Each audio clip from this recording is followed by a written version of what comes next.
In this video, I'm going to show you how to replace the front brake hose on this Chevy Equinox. Let's get started. With a 22mm socket, remove all 5 lug nuts and then pull the wheel off.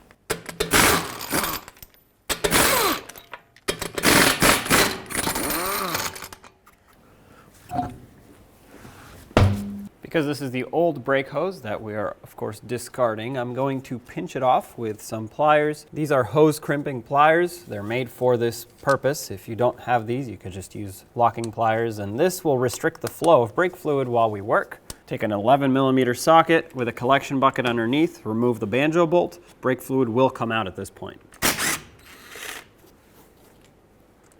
Pull the banjo bolt out and discard the copper washers. The caliper will continue to drain for a little bit, so we'll let it do this in the collection bucket while we continue removing the hose. You also want to inspect the banjo bolts, because a lot of times if they were over torqued, they'll stretch, especially right here where there's a hole for fluid to pass through. This one looks okay, but if you see any damage to either the threads, the bolt itself, or the head, replace it. As I remove the old hose, I'm going to install the new one from where I removed the old one. That way, I work my way up the line till we get to the brake line itself so that we can just do the swap really quick and lose minimal amount of brake fluid. Install a new copper washer on the banjo bolt, and then slide the bolt through the brake hose, and then another copper washer on the back side, basically sandwiching the brake hose in between the two washers. Get the brake hose lined up with the caliper. Make sure it's angled correctly, and make sure that this lip that faces out actually faces towards you, not towards the caliper, or it won't bottom out completely. Thread the banjo bolt on. The torque on this banjo bolt is 30 foot-pounds. If you're unable to torque it, do your best and give it about half a turn after you bottom it out. What you're looking to do is squish those copper washers down to create a nice tight seal between the hose and the caliper.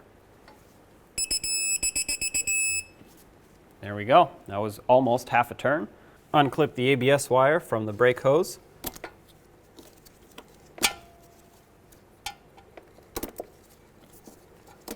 And with that off, we'll have to remove the retainer that holds this bracket onto the strut. Typically, it's a bolt, 13mm headed bolt, but for me, it looks like it's a mounting nut. Pull this bracket off. Continuing with the same plan of replacing while I remove, I'm going to reinstall this. Thread that on and snug it up. Take the ABS wire, make sure it's routed correctly, and clip it on to the new clips that are provided with the brake hose.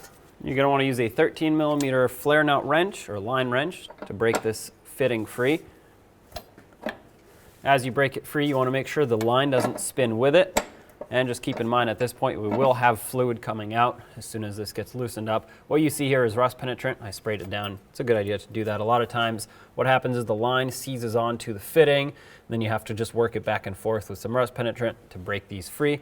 Otherwise you'll twist your line off. There's a retainer clip here that we want to pull out next before we completely remove the fitting. Grab some pliers or a little pry bar, whatever works best for you. Looks like a pry bar does indeed work better. Remove the clip, inspect it. If it's in poor condition, you're going to want to replace it. Pour the brake hose through. There's quite a bit of debris here, so I'm actually going to blow it off with some compressed air.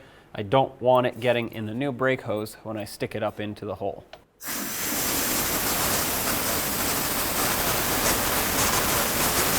Continue removing the line. Mine comes off easily by hand, which is great.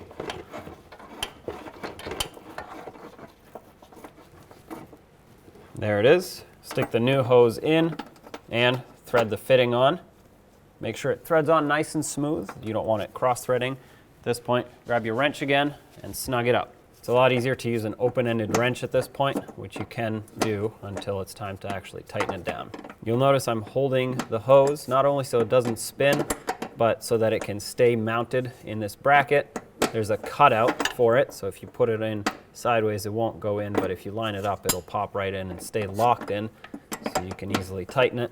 That's also how we're going to have it positioned to install the locking clip.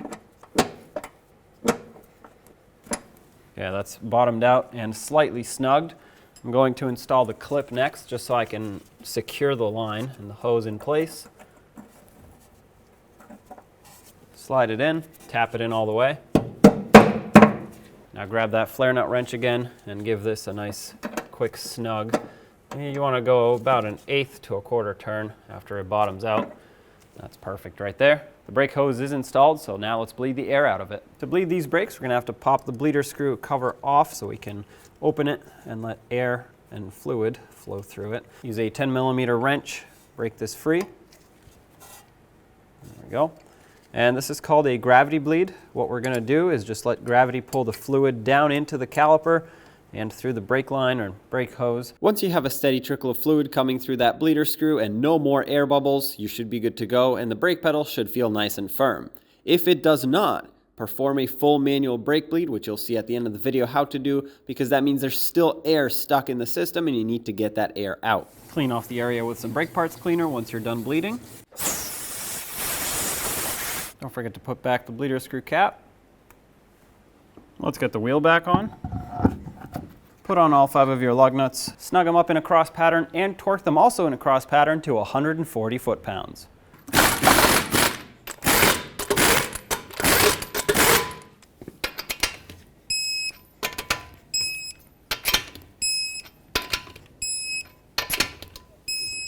Double check them.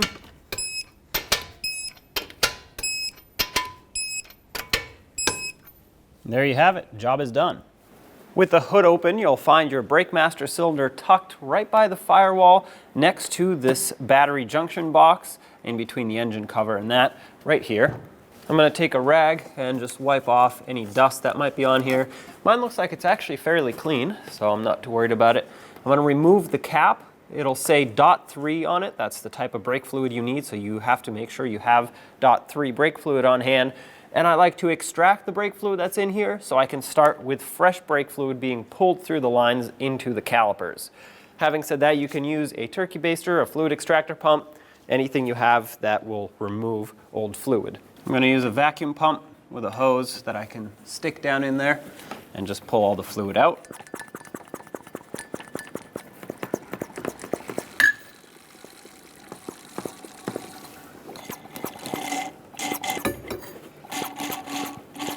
All right, that's pretty much all the fluid that I'm going to be able to extract, so I'll call that done. Now I'm going to take a new bottle of brake fluid and very carefully fill up the reservoir all the way to the max line. It's hard to see, but the full line, the indicator is on the side right here, so pretty much where the top starts curving flat, that's where you want to fill it to. It's important to be careful and not spill as you do this because brake fluid does damage things such as the paint and other components. If you did happen to spill, clean it up right away. I'm going to put the cap back on. That way no debris or moisture gets in the system. Brake fluid is hydroscopic, so it will absorb the moisture in the air. The bleed sequence on this vehicle is starting at the right rear. That's the passenger side rear wheel. Then you move to the left rear. Then don't forget to top off the master cylinder, go to the right front and bleed that. Then you move over to the left front, at which point you should have no more air in the system. If you feel that you need to repeat the procedure because the pedal doesn't feel right, repeat the same sequence and keep that master cylinder topped off until you get a nice firm brake pedal and you're happy with the results. So I'm at the right rear caliper. I'm going to pop the cap off of this bleeder screw. And then I have a collection receptacle with a hose on it. That way it avoids making a huge mess. I have a 10mm wrench on the bleeder screw and an assistant in the vehicle ready to pump up the brake pedal and hold pressure on it. Go ahead and pump.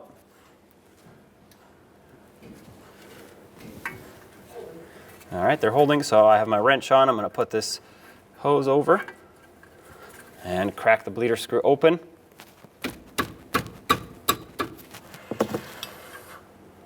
All right, go ahead and pump again. We're just going to repeat this procedure until we have clear fluid and no air coming out.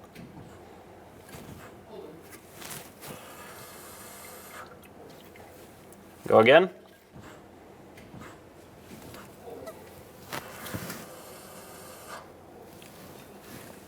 Okay, I like that. You can let go of the brake pedal now. I'm going to remove my collection receptacle with the hose. Remove the wrench, and if you had any spillage, you would take some brake parts cleaner and just rinse it off. Once the area has dried off, reinstall the bleeder screw cap so it doesn't clog up, and at this point you would move over to the other side, rear caliper, that's the left rear. Do the same procedure until you get clear fluid and no air bubbles. Now that the rear end is bled, let's top off the master cylinder, make sure it's full, and put the cap back on so we can continue bleeding the front. We have our master cylinder topped off, and we're over at the right front caliper. This is going to be our third caliper that we're bleeding. Same procedure, pop the cap off if you have one, get your wrench ready, and have the assistant pump up the brakes. Go ahead.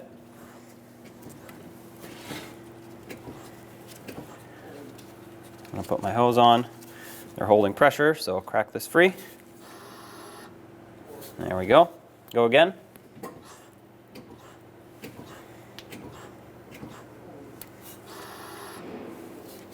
All right, go again. Perfect. You can let go of the brake pedal. I like this. We got cleaner fluid, no air bubbles, so we are good to go here. Going to clean off any mess. Cap this back off, and let's move over to the last caliper, that being the driver's side or left side front. With the full brake bleed done, top off that master cylinder once again. Make sure the brake pedal feels firm, and like I said, if you don't like it, bleed again in the same sequence until it is nice and firm. Put the wheels back on when you're done. The torque for these is 140 foot-pounds, and job is done. When only the best will do, demand TRQ. The only company that lets you view before you do. TRQ is committed to offering the highest quality aftermarket auto parts that are engineered for peace of mind. Thanks for using and viewing with TRQ.